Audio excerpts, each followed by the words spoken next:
राजनाथ सिंह को प्रधानमंत्री नरेंद्र मोदी ने निर्देश दिया है, बॉर्डर पर जाकर हालात की जानकारी लें, बॉर्डर पर देखें कि हालात कैसे हैं, क्योंकि पाकिस्तान लगातार सीज फायर का उल्लंघन कर रहा है। तो ये है भारत की एक्टिवनेस, ये है भारत का एग्रेसिव रुख कि भारत जो है वो बदला भी लेना जानता है और बाद में क्या करना है भारत को देवेंद्र, इसके लिए भी कदम उठाए जा रहे हैं। अभी हम रुकेंगे नहीं, अभी सब पर नजर है हमारी, कोई नुकसान नहीं पहुंचा सकता भारत।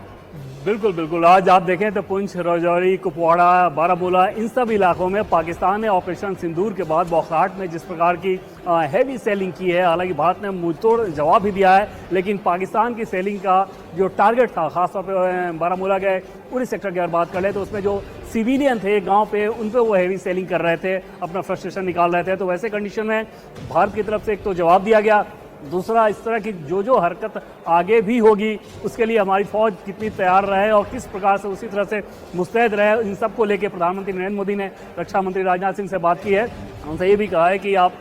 सीमा पे जाके वहाँ पे भी जवानों से बात करें और फौज की तैयारियों का जायजा लें। भारत पूरी तरह से इस बात को लेकर प्रतिबद्ध है